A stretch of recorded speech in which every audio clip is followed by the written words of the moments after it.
Justice. We want justice.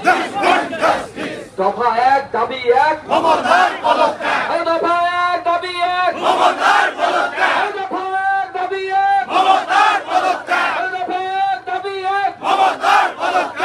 বন্ধুগণ, রাজ্য জুড়ে ধর্ষণ, দিদি তোমার আর নেই প্রয়োজন।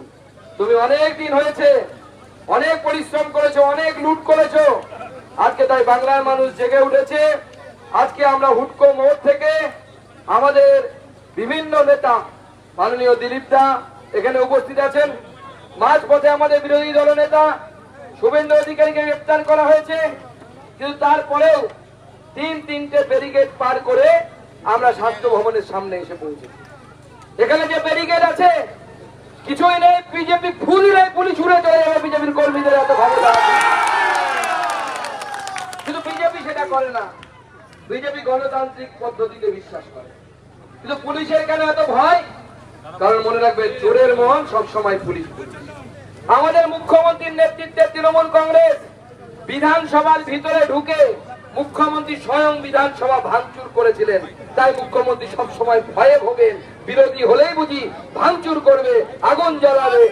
না মুখ্যমন্ত্রী, আমরা বিজেপি, আমরা দেশভক্ত, আমরা নরেন্দ্র মোদীর ভক্ত, আমরা ভাঙচুর করি না, আপনার মতো অন্যায় অবিচার করি না। আপনাদের মত অনুসারে আমরা বলছি না। ৭,০০০ লোক ব্যারিকেড ভেঙে ঢুকে গেল আরজি করের ভেতরে, কে ভ্যান্ডালাইজ করলো, ভেঙে দিল, ছুড়ে দিল? কারা ভাঙলো? তৃণমূল কংগ্রেসের কর্মীরা ঢুকেছে। আমাদের কাছে পরিষ্কার খবর আছে। এই যে স্বাস্থ্য ভবন, এই স্বাস্থ্য ভবন দুর্নীতির প্রতীক। এই স্বাস্থ্য ভবন কে চালায়? পশ্চিমবঙ্গের মানুষ হয়তো জানে না।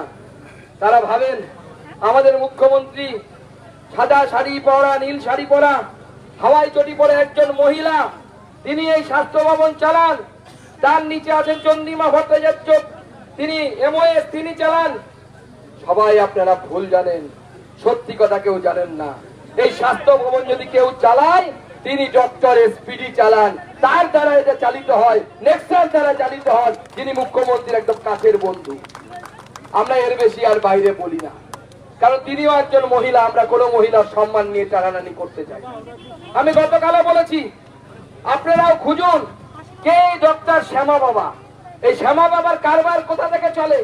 কেন তার মেয়ের জন্য পিজিতে একমাত্র তার মেয়ের জন্য ক্যাবিনেট মিনিস্টারদের বৈঠক করে, ক্যাবিনেটের বৈঠক করে পোস্ট তৈরি করতে হয়? মুখ্যমন্ত্রীর সাথে তার সম্পর্ক কি? মুখ্যমন্ত্রী তাকে কেন এত তোয়াজ করেন? কারণ এখন একের পর এক যে অভিযোগ উঠে আসছে, দেহ বিক্রি, দেহ ব্যবসা, পর্নোগ্রাফি, ড্রাগ র্যাকেট, প্রশ্ন ফাঁস। আমি জানি না আমার আপনার ঘরের সেই নিরীহ মেয়েটা কি জেনে ফেলেছিল, যার জন্য তাকে আজকে জীবন দিতে হলো। আজকে পুলিশকে আমরা প্রশ্ন করতে চাই, আপনাদের সিপি যিনি মাথার উপরে বসে আছেন, তার কি 1% লজ্জা নেই? 1% লজ্জা নেই সেই সিপির? তিনি ঘুরে এসে বলেছিলেন there is no sign of external injury, কোন বাইরে আঘাত দেখতে পাচ্ছি না। সিপি সাহেব, পোস্টমর্টম রিপোর্টটা পড়ুন। পোস্টমর্টম রিপোর্টে বলছে 15টা এক্সটার্নাল ইনজুরি মেয়েটির গায়ে আছে। আর আপনি যদি সেই এক্সটার্নাল ইনজুরি দেখতে না পান, আপনি অপদার্থ সিপি, আপনি পদত্যাগ করুন। আপনার পদত্যাগ করা উচিত। নাকি আপনি সব জানতেন?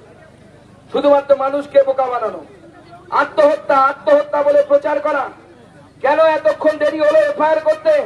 কেন মেয়েটির দেহ, সেই মহিলা ডাক্তারের দেহ তাড়াতাড়ি পুড়িয়ে দেওয়ার ব্যবস্থা করা হয়েছিল সেখানকার কাউন্সিলর এবং বিধায়ক থেকে? কেন উপমুখ্য সচেতক থেকে দেহ তাড়াতাড়ি ডিকম্পোজ করে দেওয়ার ব্যবস্থা করা হয়েছিল? কেন পুড়িয়ে দেওয়ার ব্যবস্থা হয়েছিল? তার জবাব মুখ্যমন্ত্রী দেবেন না আপনি? আপনার যদি লজ্জা থাকে এই উত্তর দেবেন না, আপনি সামনে আসুন।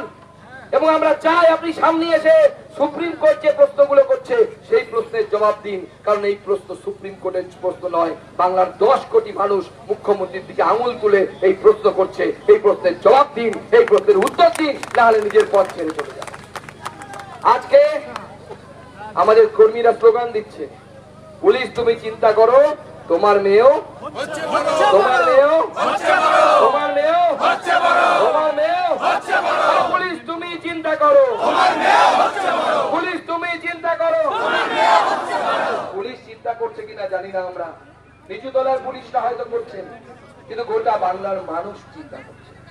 গোটা মানুষ, গোটা বাংলার মানুষ আঙুল তুলে বলছে, মুখ্যমন্ত্রী তোর কাপড় কোথায়, রাজা তোর কাপড় কোথায়, সেই নীরেন চক্রবর্তীর কবিতার মতো প্রত্যেকটা মানুষ বলছে।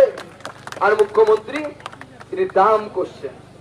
কোন এক সময় দাম কষেছিলেন, ফুল রেট হলে 50,000, হাফ রেট হলে 25,000 না কত, আপনাদের নিশ্চয়ই মনে আছে, 20,000 এরকম রেট করেছেন। এবার রেট করেছেন নাকি 10 লক্ষ। মাননীয় মুখ্যমন্ত্রী, আমরা চাঁদা তুলে 1 কোটি টাকা দেব, আপনি পদত্যাগ করুন আর আমাদের সেই বোনকে ফিরিয়ে দিন, আমাদের সেই বোনকে ফিরিয়ে দিন। আমাদের কর্মীরা, আমাদের দিলীপটা, আমাদের নেতা স্লোগান দিয়েছে যে লক্ষ্মীর ভান্ডার নিয়ে নিন, 1000 টাকা নিয়ে নিন, বাড়ির মেয়েদের সম্ভ্রম রক্ষা করুন। প্রতিদিন বাংলার আনাচে কানাচে মহিলারা এইভাবে অত্যাচারিত হচ্ছে, এইভাবে লাঞ্ছিত হচ্ছে। আর যতবার এইভাবে লাঞ্ছিত হবে, বিজেপি ততবার সামনে থেকে নেতৃত্ব দেবে, লাঠি খাবে, গুলি খাবে, কিন্তু বিজেপি পিছপা হবে না। বিজেপি এই লড়াই জারি রাখবে, বিজেপি এই আন্দোলন জারি রাখবে। আজকে আমাদের কর্মীদের উপরে লাঠিচার্জ হয়েছে, আমাদের বিরোধী দলনেতার উপরে আক্রমণ হয়েছে, আমাকেও গ্রেফতার করা হয়েছিল, কিন্তু আমি কুর্নিশ জানাই আমার কর্মীদের, যারা পুলিশের হাত থেকে আমাকে ছিনিয়ে নিয়ে এখানে নিয়ে এসেছেন, আমার সেই কর্মীদেরকে আমি কুর্নিশ জানাই। কিন্তু আমাদের বিরোধী দলনেতার উপর গ্রেফতারের প্রতিবাদে, আমাদের বিরোধী দলনেতার গ্রেফতারের প্রতিবাদে আর আমাদের যে সমস্ত কর্মীদের উপর অত্যাচার হয়েছে, কারো নাক ফেটেছে, কারো পেটে গুঁতো লেগেছে, কারো মাথা ফেটেছে, আগামীকাল ভারতীয় জনতা পার্টি প্রত্যেকটি থানার সামনে বিক্ষোভ দেখাবে, গোটা রাজ্য জুড়ে বিক্ষোভ দেখাবে, প্রত্যেক জায়গায় বিক্ষোভ দেখাবে। যেমন দিলীপদা বললেন, এই আন্দোলন জনতার আন্দোলন, আর বিরোধী দল হিসেবে আমাদের কর্তব্য, আমরা সেই কর্তব্য পালন করছি। আমরা প্রায় 7 কিলোমিটার হাঁটতে হাঁটতে এখানে এসেছি, কম তো বেশি, বেশি তো কম নয়, আপনারা সবাই হেঁটেছেন। কিন্তু আমরা ভ্যান্ডালিজম করব না, আমরা মুখ্যমন্ত্রীর মতো বিধানসভা ভাঙবো না, আমরা স্বাস্থ্য ভবন ভাঙবো না, আমরা স্বাস্থ্য ভবনে চলা নেক্সাসকে ভাঙবো, যে বাজে কাজ চলছে তাকে ভাঙবো, সেই ডাক্তারদেরকে এখান থেকে সরাবো। তাই আমি এই মঞ্চ থেকে আমার কর্মীদেরকে অনুরোধ করছি, আপনারা বহু পরিশ্রম করেছেন, আমরা এই আন্দোলনের সমাপ্তি, আজকের এই আন্দোলনের সমাপ্তি এখানে করছি, কিন্তু বিজেপির আন্দোলন থামবে না। প্রয়োজনে আমাদের ধর্ণা, যে ধর্ণা, সেই ধর্ণা তো চলছে, সেই ধর্ণা চলবে এখনো। এখান থেকে গিয়ে আমরা ধর্ণা মঞ্চে যাব, আগামী দিনেও আন্দোলন চলবে। কালকে জেলায় জেলায় পুলিশের সামনে বিক্ষোভ হবে এবং প্রয়োজনে আগামী দিনে বিজেপি আরো বৃহত্তর আন্দোলনের ডাক দিবে, সেই জন্য কোমর বেঁধে আমরা তৈরি হব। কি আমরা তৈরি তো? প্রয়োজনে আমরা নবন্যার দিকে যাবো তো, আন্দোলন করবো তো।